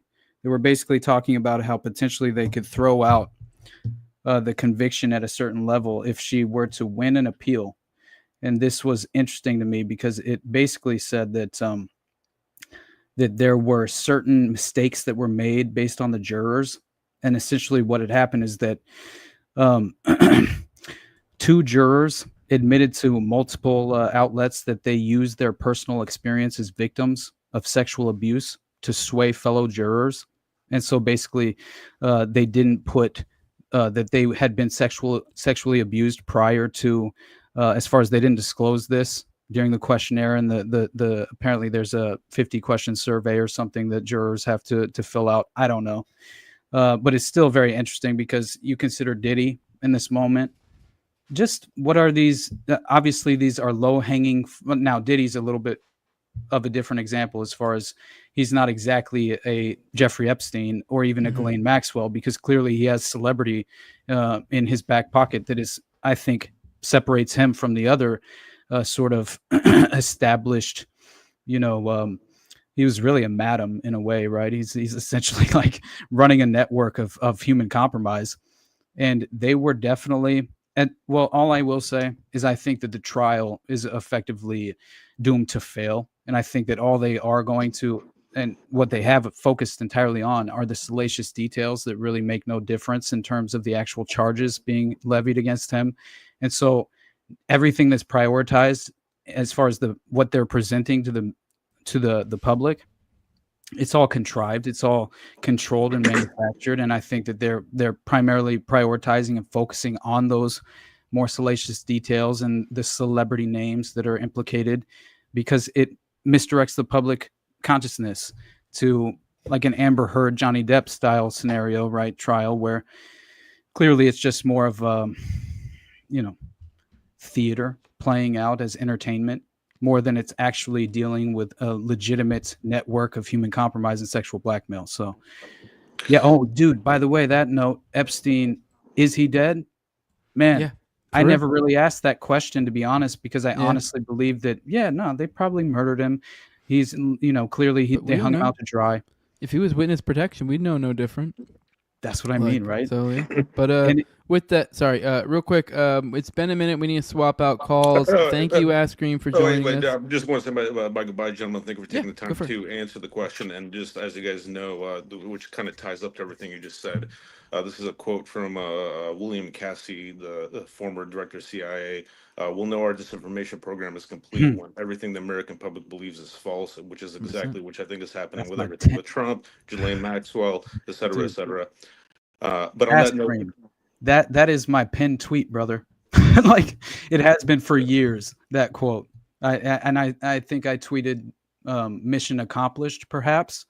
And I 100% believe that everything the American public does believe is essentially based in fictional reality, and I appreciate you, man. yeah, very unfortunate. Again, gentlemen, thank you so much for taking the time, and didn't mean to take up as much time as you're good. I Oh, did. good, And brother. see you guys another time. Yeah, please join anytime. You didn't take up too much of our time at all. Nice meeting you, Ask Cream. Jules, let's bring on the next one. We'll get him in here. Thanks for joining us, Ask Cream. Come on again anytime. It was a pleasure. But we'll bring on the next. Your mom, what it do? He wanted me to bring something. What up, dog? Good evening. Hey guys, Ask Cream's fucking down, dude. One of us. Yeah, cool, huh? Just to One get of this us. out before my connection fails. Fuck Israel, and not I a wanted fan. to talk about the No Kings protests. Okay. So Jules is bringing that up. So if you scroll down like a third of the way, there's a map that shows over 1,800 planned protests, probably one in your neighborhood. sick. And these are all created and distributed by Leah Greenberg and Ezra Levin, who founded the Indivisible in 2017. Those names sound conspicuous, don't they? Every single time. Well, that's every single Stein. if you've seen Jacob in the back chat, he's been every Berg, Witz, and Stein. Yeah. So Jacob just said there's riots in Denver now too, and Atlanta. And So this Atlanta. shit's kicking off. So if you guys check out that link, yeah, you can In see Chicago. This where is the what I next can do protests are instead of gonna be. Bro So I just By the way, quick announcement. I'm not going to Bro Grove for those who don't watch my other content for the already dead. Just throwing it out there. But go on. I was being silly. So I'll go to a protest instead. N-word. I bought tickets and now I don't get to see you, Jose. I am really, really, really, really, really sorry. I don't know if you saw my morning show. I'm not trying to make Okay, tonight about that. I did. Fuck them. Okay, cool. No, All right, just make fuck sure you're in them. the You're yeah. good. Okay, cool. I'm glad you're on the same page because it is what it So- is. I'm sorry. I do feel bad for the audience. I feel bad for Toad, but that's frankly about it. So yeah. Oh, here we go. Fuck I the found. feds and fuck those guys. I found okay? the quote earlier that I fucked up that Yuri Bezmenov said. Right. By the And way, it's your poignant. mom, can you mute us because we're gonna reverb from. You're obviously listening to the stream as we're doing this. If you could, Nice. And, yeah. This is nuts though because It's the Jews. Yeah, it's Dude. the Jews. Basically, a person who is demoralized is unable to assess true information. The facts tell nothing to him. Even if I shower him with information, with authentic proof, with documents, with pictures, even if I take him by force to the Soviet Union and show him concentration camp, he will refuse to believe it until he is going to receive a kick in his fat bottom. This is what Yuri says. When the military boot crushes his balls, then he will understand, but not before that. That's the tragic situation of demoralization. That's just like the tail end of his statement with G. Edward Griffin, basically, when he's responding to a question. But it is amazing. I mean, obviously, he's just working through the various stages. I think it was four stages of ideological subversion. But anyway, you can go ahead, buddy. I didn't mean to cut you off. I just thought I wanted to make sure I got that quote right. You're good, bro. So the last thing, no, fucking A. No, that's great. Kaczynski called them over socialized. It's all the same concept, right? It's people that have been so fucking brainwashed and neutralized that you can't even show them true information. Absolutely. And undereducated, but not in the terms of public education, obviously. No, they're overeducated there, yeah. Right, overeducated in the established system of right ideological subversion, but undereducated in terms of reality itself and the power paradigm. And I think that's where, yeah, you have entirely. I mean, you just read through the four stages. We're in it. And what does he say? He says, he basically says that essentially, you know, you can't, if you start right now, here in this minute, you start educating huge generations of America, it will still take you 15 to 20 years to turn the tide of ideological perception of reality back to normalcy and patriotism. The result, you can see. Most of the people who were educated in the 60s, dropouts, half-baked intellectuals, are now occupying the positions of power in the government, civil service, business, mass media, educational system. You're stuck with them. You cannot get rid of them. They are contaminated. They are programmed to think and react to certain stimuli in a certain pattern. You cannot change their mind, even if you expose them to authentic information. and even if you prove that white is white and black is black, you still cannot change the basic perception and illogical behavior. That dude was 100% right. And I mean, there's a reason that he blew the whistle and he defected from the Soviet Union and attempted to tell G. Edward Griffin, by the way, Marxism has been entirely leveraged against the United States population for generations. The slow march through the institution has been achieved. Mm-hmm. The ideological subversion is in effect. Like, it is the dystopian vision that they always dreamed of, right? And I just, man, if you can't see that, you know, then you're not paying attention. You know what I mean? And man, who's this Brent Thompson dude? Go fuck yourself. I'm about to kick this dude out for good. All right, you understand me? You don't want to learn? Go fuck yourself.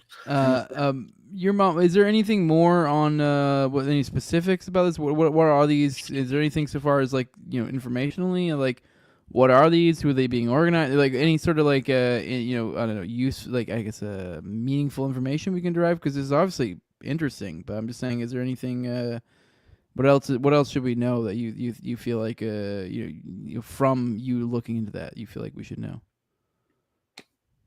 It's the Jays. Yeah, okay, fair Just enough. kidding. Yeah. That's not it. Yeah. But dude, so just to piggyback on this, because it ties into what Austin was saying earlier about the Ford Foundation and this Alvarado fuck. So if you look, Eustace Mullins has a really good book. It's something, Those That Rule Over Us. So he goes in really deep and talks about the CFR and how basically the Rockefellers and the Rothschilds have been putting agents in all of these like NGOs since the 50s. And there's a very good example that happened in 1950 where Eleanor Roosevelt basically told the Ford Foundation to support this fucking anti-communist group, which was called, one second, sorry. It was called the Fighting Group. The Fighting Group got a grant from the Ford Foundation for $150,000 in 1950. And that was basically a CIA front for some anti-communist activities. So to connect that to what Austin's saying is that this Alvarado fuck who got funded by the Ford Foundation, which is a CIA cutout and basically CFR, it ties it all together, right? Like there is no separation between the left and the right, dude. Yep. This is the Dialectic. Club of Rome. Yep. This is the Committee of 300. This is the Royal Institute of International Affairs. We are being misdirected. Capitalism, communism, This is by, female, male, up, down, so above, Gladio, so below, nigga, gladio. Covert, hey man, covert clandestine cabal of individuals entirely compromised by secret fraternal organizations. And yes, Gladio is their means of sort of the controlling stay behind network, essentially the rat lines in many ways, but it was a way to firmly establish themselves and provide the foothold in terms of the global dominance, right? The international agenda.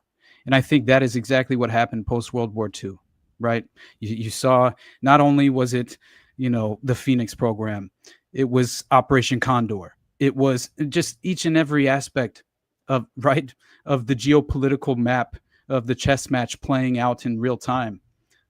They sewed themselves in, right, as far as into the areas where they needed to have a hub of this sort of globalized, what became, right, this sort of obviously the globalist agenda is attached, but clearly this is very much a global infrastructure that was firmly and very well established. And I think that it's been sort of facilitated ever since that time. And you had the Old Boys Network, right, who they consistently continue to resurface over and over again. I can't even believe how many affiliations there are to various scandals that occurred throughout the generations in terms of, like, especially from 69 to 79, like in when you see the cult organizations.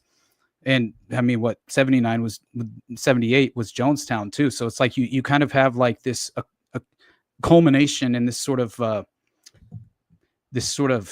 it seemed like there were many different sort of cover-up operations being greenlit at the time, where you have a lot of these scandals go live, right? And then all of a sudden you have this major as far as thank you, Brent. Okay, I'm sorry too then. All right, nothing but love, brother. But yeah, sweet. I'm just fuck you, Brent. Wow, Jose, stop. God, no, dude. Jose, no. Man. That's hilarious. I'm just kidding. Okay. Anyway, I don't remember where I was going, but I had a point. So, but the main point here is that clearly there is this unacknowledged, just globalized infrastructure that, again, facilitates this exact clandestine network that clearly overrules and there's no accountability in terms of this power paradigm. And that is why you have nothing but political puppets involved at as far as the surface level, which is all we ever seem to be, as far as I think we're entirely overexposed to the political puppets for a reason. It's by design, but at the same time, we just have to subvert our eyes. We can't fall into those traps. We have to, this is where the pattern recognition, becomes a superpower. You can all of a sudden, interpret reality. You can see things for what they are. You can see how events like this, the LA riots 2025, could have been manufactured and staged entirely to, obviously, problem, reaction, solution. It's going to facilitate and usher in a manufactured solution, right? In more ways than one. And I think that both sides of the political aisle clearly pursue this objective, or these objectives, and are holding hands in terms of the agenda. And so, yeah, again, I think I hate to say it, but I honestly do believe that we're going to see something like a Gavin Newsom AOC sort of situation. And Yeah, it just makes sense, you know. Yeah, at the very least, AOC. I felt that. Well, I think she's gonna get she's coming up. She's big. Oh yeah, dude. Yeah, I just think that it would be easier to give her sort of the traction to set her on the path for future administration. Yeah, she's played it perfectly well so far. She's perfectly the voice of dissent among her party. She gets to play this Bernie Sanders role, this outsider, while not really being an outsider. Kind of takes these votes occasionally where she'll vote against these core issues, but seemingly only at times where it doesn't fucking matter, like at all. Any times when it actually does matter, she'll vote with the party, even if it is something that's supposed to be a core issue that she disagrees with. But that's the time when we'll have party solidarity for Israel or whatever. But we won't have party solidarity for Israel when it's something that's a vote that doesn't matter. Just every now and then it seems to be there'll be this like, oh, the one vote is Thomas Massey and AOC, and you're like, something about Israel, and you're like, okay, that's cool. But then you'll see every now and then you're like, oh, but then she votes along with it. You're like, but it's always when it's like clearly a big party push for something, and you're like, oh, I see what it is. It's almost it just feels like this, like almost perfectly just be jaded planned. Oh, just every now and then I'll throw a little pittance, like that way I get to see like this protest politician. We're all not really actually being one in any actual real way. Right. Yeah. But yeah. I think she very much was a manufactured asset and put into place. I think was she literally a talent scout type situation or something? Yeah, that's my understanding. All the boxes. She was essentially, molded for this, and I think that's another reason why she's going to be put on that fast track. And she checks all those boxes, man. She definitely does that, and it makes more sense to me. But I will say that I did think it was funny. I mentioned that Epstein point, right, about like, is Epstein alive? I never read the 4chan post. I never read the 4chan post that posted like just before the mainstream media announced his death, that he had hung himself.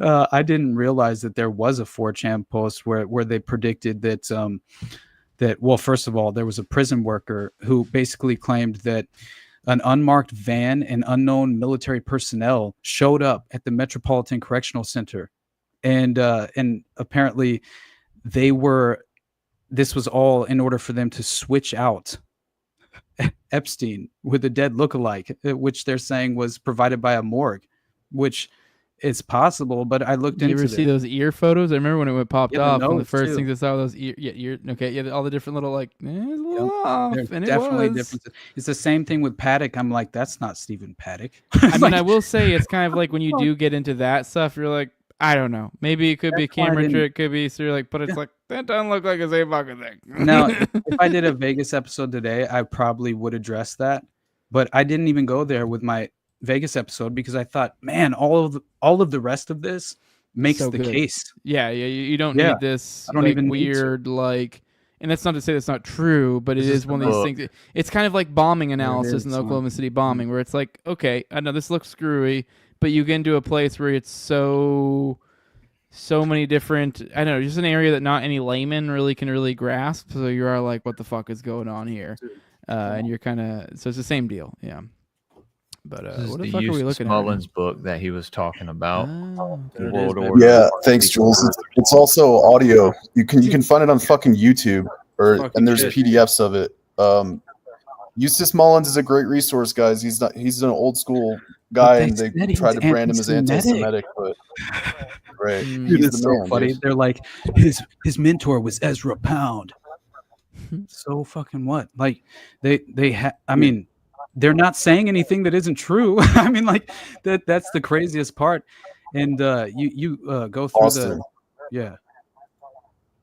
My favorite Ezra Pound quote is, "War is great, but you never get to kill the right people." That's pretty dope. That is amazing. That's so funny, dude. That is actually pretty sick. Yeah. I'm not surprised, dude. But all right, guys, I really got to piss. Are you guys ready to get the fuck out of here? Yeah, that's fine, buddy. No. We keep going. Just let me. If you guys Go ahead. Let me say fuck Israel one more time, dude. Fuck Israel. Ass cream was great. I love you guys. Ass Fuck cream the was feds. great. Love your Ass cream mom. was great. Love It you, was your mom. weird. Ass cream was well received in a very. He's got a very. He's handsome in like an older, dapper kind of way. Fire And, Pixie our thought he audience was really quite dug quite it. handsome. Yeah, quite handsome. That was the takeaway from the audience. They all thought he was very cute. Funny. I don't know if you're a Really? single man, but you may want to patrol the chat from time to time. I think we have like 2 girls who come in there occasionally, so you might strike some We luck. got a little more. Than Oh my god. Already dead, making relationships happen, dude. But yeah, That's I think what you I'm got talking Fire about. Pixie in the chat that's just a thirsting for your ass, so may want to hit her. She likes her some ass cream. Oh my god. Who don't is like so some funny. ass cream? She said, I will say, Whoa. there's another book, dude. It's called so basically there is the conspirators hierarchy that fits perfectly with the world order, our secret rulers, right? And it's called The Conspirators Hierarchy, Committee of 300, Dr. John Coleman. I covered it pretty extensively in the Committee of 300 episode that I did. But I mean, he was this guy, right? He's legitimately an actual, former intelligence officer, right? He was a professional intelligence officer in the UK, and he had, he was basically privy to an extraordinary number of classified documents. He was a political science officer in the field in Angola, West Africa. He's got like a crazy background, and he is the individual who claims that these individual societies like the Royal Institute for International Affairs, obviously the CFR, Bilderberg's Trilaterals, Zionists, Freemasonry, Bolshevism, Rosicrucianism, and these various spin-off local chapters, obviously that seem to pursue and share many of the same objectives. That essentially, right, that these are the entities that are kind of, first of all, he's saying the Cini Foundation, the Round Table, the Fabianists, the Venetian Black Nobility. These are the organizations that effectively choose our presidents. And the Mont Pelerin Society, Hellfire Clubs. This all goes back to what we were discussing in terms of where does this human compromise come from, right? Where does this sexual blackmail occur? And where can we trace it back to as far as like the forming nexus of like this individual sadism? And it's just an unanswerable question. I mean, it feels like it goes back to the formation of consciousness. I mean, I'm not even sure, it's like, it's sick, but it does seem to be that as in terms of, man. But again, the Order of St. John of Jerusalem. I mean, it's so crazy how many different organizations there are, and they all effectively have carefully crafted and orchestrated. Jacob's saying in the private chat, the Bilderberg meeting starts the next day or two. That's what I'm telling you. Like, and by the way, why was, we decided we'll no longer fund the Klaus Schwab and the World Economic Forum. But obviously that was smoke and mirrors once again, because clearly they I mean, what did he doubled down in terms of Trump and Klaus Schwab's relationship and committing to the agenda items that were on the WEF website, right? And as far as what they're pursuing in the upcoming few years, right? And it's very interesting. But again, I don't know. But I wanted to mention this because I think it's really important, because obviously it seems as if there's legitimately you can point to, right, individual presidents who were legitimately brought to the Royal Institute of International Affairs at Chatham House and chosen from a select few. These are our controlled assets who we are willing to put into place to become a political puppet in terms of an administration, a future administration. We will now run you on the Democratic ticket. You're on the Republican ticket. And both sides are orchestrated. I mean, it's entirely orchestrated by the same cabal, the same entity. So you wonder why we effectively are on the same path. We are heading in the same dystopian direction. Nothing has taken us from that authoritarian path. Nothing has derailed us. We are on track. If anything, we're ahead of schedule. And it looks like that very pivot that I've been so terrified of, right? The pivot toward the technocracy. What were we talking about, brother? It was like the number one fear of this Trump administration was, well, the usual suspects are surrounding Trump in this moment, except this looks like the Silicon Valley takeover of like, the intelligence apparatus finally coming to full fruition in terms of their manufactured personalities, who've obviously, generated so much influence. Clearly, I mean, they control the dialogue of the public square. I mean, that's where we are.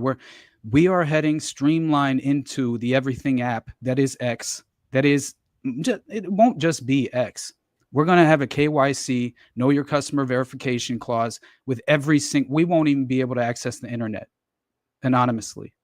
So at that point, when your bank account's tied to your internet access, you better watch your mouth, right? Yeah. Yeah. That's where we're fucked. I mean, watch that Heil Hitler and doggy. Watch that Heil Hitler. Exactly, dude. Hey, Anyway. Fire Pixie, Ass Cream says I'm fat. So Okay. he's Yeah. fat, I guess. You like fat like cock, fat? Fire Pixie? Oh my god, dude. All right, guys, let's get out of here. Pleasure you join. It was a pleasure to have you join us again. Your mom, love you, your mom. Jules. I mean, if you have some last Love you words, guys. go ahead. Hey, Love you too, brother. Jules, where the fuck can people find you at? On X at Graypilled Pod, on Instagram Graypilled_podcast. Gonna try to make some little what are they called? Little reels this week. Take some time to do that. Some shorts. You can find me on Rumble, YouTube, Spotify, Apple Podcasts, Patreon. All my patrons out there, I sent your packages out yesterday and today, so you should be getting them this week or maybe the weekend. Don't have any shows planned for this week. Just dropped the Elohim etymology. Dropping another one this coming week, and we're probably going to do one this weekend as well. So stay tuned for that. But yeah, really pushing Patreon. So you find me over there. Go to paranoidamerican.com/discount/graypill for 10% off your purchase there as well. And yeah, good show tonight, boys. Appreciate it. It was fun. Yeah. Hell yeah, brother. Awesome. All right, man. You already know. You guys follow me at the Underclass Podcast. I've been losing it. I was so close to finishing my solo project today. We're there. It'll be published tomorrow. I'm at 2 hours already. I got to finish recording. So who knows? It'll definitely be around 3. I don't know what the hell it's, but still. Yeah, I had no idea what was going to happen. Had no expectations as far as. Anyway, I don't want to bury any leads. No, it'll be good. I'm looking forward to it. I don't want to shoot off any smoking guns because I'm too excited. But anyway, it's an intense episode. Hopefully, you can kind of follow along with it because there are many different names involved. I mean, you have so many different victims, so it's just it's one of those that I attempt to kind of like conceptualize and then put into proper terms and sort of like present the information in a way that seems to be a little bit more comprehensive, and reiterate things when necessary. But beyond that, expect that to drop tomorrow on the Atlanta child murders and yeah, other than that, guys, follow the support the Patreon if you can. That's the best place to support me. I know in the next couple of days we'll definitely be doing another whatever this is. And yeah, other than that, nothing but love, guys. You know that. Oh yeah, and I know we didn't really get a chance to mention it. I did mention the morning show. We don't have a video editor for the show anymore. No more postmortems because of postmortem. Obviously, that's an awful joke, but no, we're video editor. I did think of that actually. Which yeah, right. A little bit fucked up. I know. He killed a guy. Tim would have laughed at it. Yeah, he would have. I know, right? That's why I laughed. Love you, Tim. But yeah, no, he killed a dude, and he's in jail for it now. I don't know the specifics of the circumstances. According to him, it was self-defense. Either way, I mean, regardless of whether it was self-defense or not, this is years after the fact, and it's just frankly one of those things where you're like, regardless of what happened, it's a waste. This was a good man. I mean, I guess like maybe you could say he made a mistake. I'm not even saying he's guilty or whatever. If anything, I kind of lean towards he's not. But it's like obviously I don't know anything about the specifics. But it's just kind of like, hey, it's just sad. One of the homies is gone. I don't know any of the details, but yeah, he was never anything but good to me. Yep, I have exactly. nothing He but was love cool. for Tim, man. And Tim's a I great think that dude. Like people he's need part of my Patreon. So yeah, same. And I think I just all I have to say is people need to be more loyal, you know. And I'm not saying that you can't make mistakes that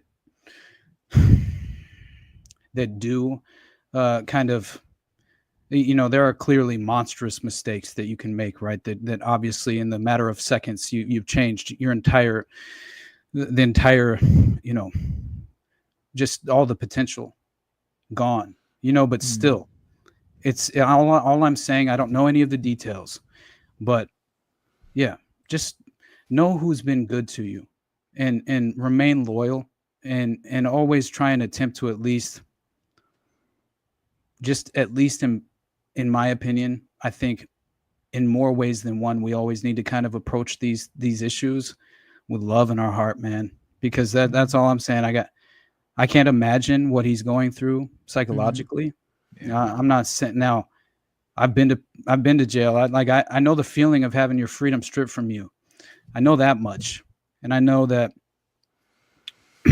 if you're in a position like that, yeah, I can't imagine what you're going through internally, and so I will just say that I don't know any of the details, but I got nothing but love for that guy, and I hope. You know, I hope nothing but the best, right? Yep. For this situation. So I do think we will hear from some more information soon. I know his dad, I believe, recently joined Twitter. His girlfriend seems to be alluding to more coming. So I don't know. We'll find out more.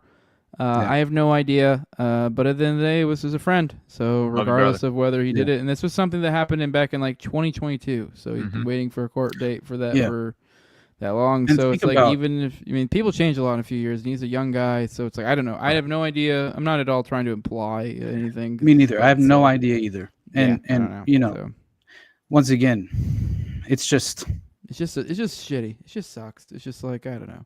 Yeah, but I'm just like considering, if I'm being honest, I was just considering, I have no knowledge of the details again, but there are many different things that could potentially cause me to react in a way that I entirely regret after the fact due to the consequences. Or maybe I don't even regret. Who knows? I'm just saying that those circumstances exist as well. So just to off the bat entirely condemn an individual, especially when you know shit all. You know, that's shit what all. I mean. That's the thing. No one knows shit all. And I don't know. I mean, frankly, I talked about this a little bit more. It was all mostly, frankly, let's be real. It's the lefty parapolitics stuff. I don't even know what the fuck they're mad at him about. I guess he said some shit about gays before, which I don't fucking care. I mean, you guys know me. So it is, if anything, I think you guys are being fucking gay for the fact that, oh no, he said some shit about homos once. So, we're happy he's going to jail for killing a man. What a fucking insane perspective on the world. Oh yeah. And I don't know, a lot of people also running with that he might have been a Fed. It's once again, we're just in this position where like we don't know what the fuck, we know nothing. And also he got, it seems like, just looking from the outside in, he got fucking life is my understanding. So it's like, I don't know, like if he was a Fed, they really fucked that Fed. Yeah, he was originally charged with second degree, but he got convicted for first, right? Isn't that what happened? I don't know. Yeah. Yeah. I don't know. Which is very strange. But so yeah, more will come. Definitely. But it's just I don't know. It's sounding. It's just I get it. These are the lefty parapolitics fucks. So like I don't expect much from them, but still I was frankly kind of fucking disgusted. So it's just kind of like, you know nothing. This is a real person, and a lot of them were like doing this sort of fucking behavior on like posts from like his girlfriend. You're like, dude, what a fucking piece of shit. Like, I can't imagine doing that. Yeah, like what? Like, you have no idea. Like no one has any idea. If you follow anyone trying to find out details, everyone trying to find out details, we're like, I don't even know. So I mean, like, there's no court transcripts, nothing. So it's like, I don't know. Who knows? Maybe this guy. Maybe I employed a Fed to create fucking shift me. I have no fucking idea. I doubt it. He Banger never edits though. Yeah, and that's the other thing. It's like that makes it harder for me to believe it because that seems like it'd have to be genuine. But That even then, it's like Waco this edit made me cry, man. Exactly. And this You guy know? never really, despite the relationship we had, I never got any sort of impression of digging or anything. So no, I don't know. It's just people being like, oh, and it was frankly gross. The one that really grossed me out, I forget who it was. I think it might have been the Parapower mapping guy. I might be wrong. I That saw said that. something like, oh, look, like this guy was my patron. And you're like, I was like, what the? What a fucking Why would you do scumbag that to someone fucking who move. Supported you, man. Yeah, like he literally supported your work, which he does do good work. I'll give that guy good work, but it's like but I've kind come of on. always said I've made multiple sideways comments, not kind of like kind of I know who this guy is, kind of what he's about, and that's kind of what I'm implying. Like when it comes to these lefty parapolitics types, you can kind of see what motivates them, and a lot of what motivates them is just the fucking the chaotic feminine nature within us all. the fag buried deep within us all. Oh my god. So That's hilarious. yeah. Which okay, cool. Yeah, you do great work, but the homo shines through occasionally now and then, and that's kind of what I'm talking about. So I don't know. Whatever. All right, whatever. We got to get out of here. But yeah, that is something that is I could rant on because that was one of the things that pissed me off recently. Just because it's like, well, I don't know any of these guys. It's just like, what fucking scumbag fucking behavior. Agreed. So yeah. See, the rhyme says they'll harass his girlfriend years to come. Maybe they won't. Maybe they will. Maybe they won't. I would hope they're better than that. But oh no, they made fun of gays. Oh no, I said nigger once. Oh no, words. Oh, I don't understand context. You fucking dumb fucks. All right, guys. For those who want to support my show, if you don't want to chip in any money, you can leave a like, share, subscribe, comment, leave a 5-star review on iTunes, Spotify. All those sort of things go a long way. If you want to directly support the show, you can go to, with money. You can go over to patreon.com/nowayjose2020. The lowest level is $2. That gives you access to early episodes, which I've been doing 1 to 2 a week these days, keeping about 4 at a time behind the paywall. Got an extra day to work with these days, too, so I might even up it. Who fucking knows? I'm not sure where we're going with that. But you guys, point being, you get plenty of paywall content. You also get access to the ad-free RSS feed, and you can also get access to the pre-show on Already Dead and get priority for the call-ins for those who want to do that over on this show. And also at the highest levels, my sponsors, I read them off every episode. I have my co-host on Tower Gang. Like that's okay. I need to change my spiel up. I guess he's technically not my co-host on Tower Gang anymore, but the homie Toad at Tower Gang Toad, also at Abrogate D's, at ZOVRECK, at _Invazil. And then I don't even know if he still technically is Tim Tuttle / John Klebold.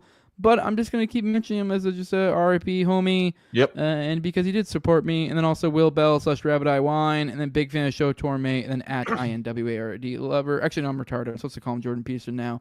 I do want to say one thing I always thought was particularly interesting with Tim. Even once I started paying him for being like creating fucking content for me, he still maintained being a patron.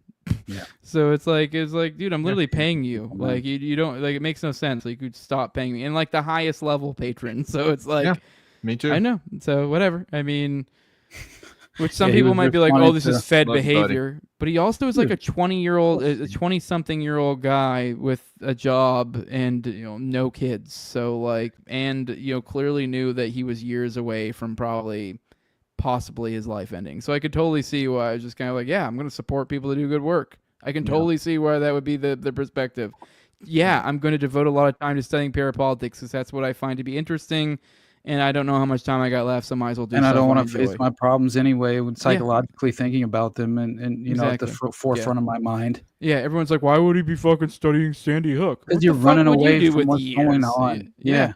What are you gonna do? So, exactly. But yeah, exactly. Anyways, that's all. Yeah, if you guys make sure to, like I said, like, share, subscribe, comment, all that good stuff. We are out of here for my morning dumpers tomorrow.